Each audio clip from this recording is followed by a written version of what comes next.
জাতীয় সঙ্গীতের আগে বন্দে মাতরম একেবারে বাধ্যতামূলক। কেন্দ্রীয় স্বরাষ্ট্রমন্ত্রক একটি নির্দেশিকা জারি করেছে। আচ্ছা, এই নির্দেশিকায় কি রয়েছে জানবো। নয়াদিল্লি থেকে আমার সঙ্গে মৈত্রী রয়েছেন। মৈত্রী,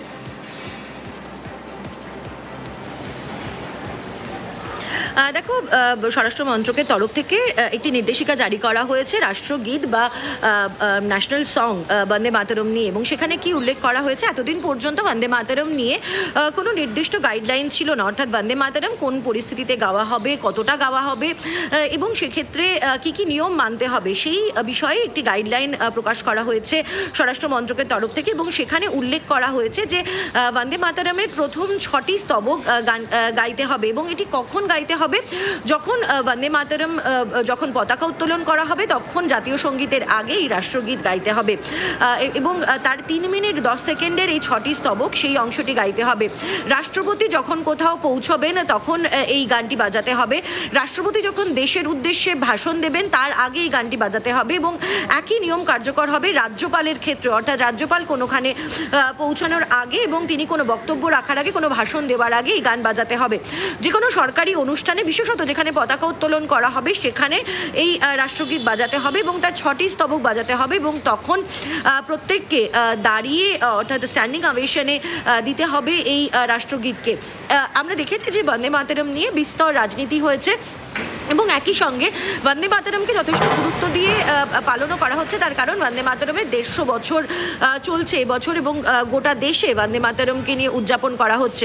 কখনো সংসদে বন্দে মাতরমের 150 বছরের নিয়ে আলোচনা করা হচ্ছে, লালকেল্লার প্রধানমন্ত্রীর ভাষণে উঠে আসছে বন্দে মাতরমের প্রসঙ্গে। এমনকি 2026-এর যে প্রজাতন্ত্র দিবসের যে কুচকাওয়াজ, সেখানেও মূল থিম রাখা হয়েছিল বন্দে মাতরমের 150 বছরকে।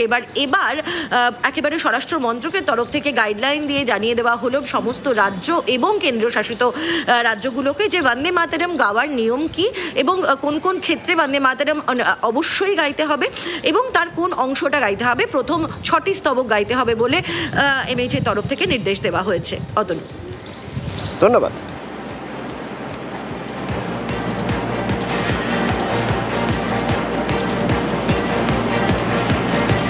যদি সমস্ত সতর্কীকরণ বার্তা থাকে, তেমনি বন্দে মাতরম চালানোর আগে বিজেপি নেতারা যেন বলে দেন যে বন্দে মাতরমটা বঙ্কিম দাস বলে কেউ লেখেননি, ওটা বঙ্কিমচন্দ্র চট্টোপাধ্যায় লিখেছিলেন। আর বন্দে মাতরম গাইবার সময় ভুলে যেন বন্দে ভারত গিয়ে না বসে।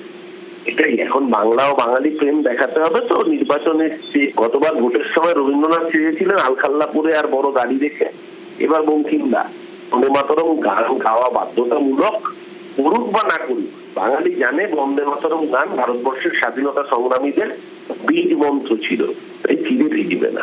বাঙালি প্রত্যাখ্যান আগেও করেছে, এদেরকে এবারও করবে। সঞ্জীবনী মন্ত্র হচ্ছে বন্দে মাতরম। বন্দে মাতরমের মধ্যে দিয়ে মাকে প্রণাম করা হয়, ভারতবর্ষকে প্রণাম করা হয়। এটা ওয়েলকাম করছি, কার্যকর হওয়ার দাবি রাখছি, অনুরোধও করছি, এবং এটাও বলে রাখছি যে পশ্চিমবঙ্গে এই সরকার কার্যকর করবে না।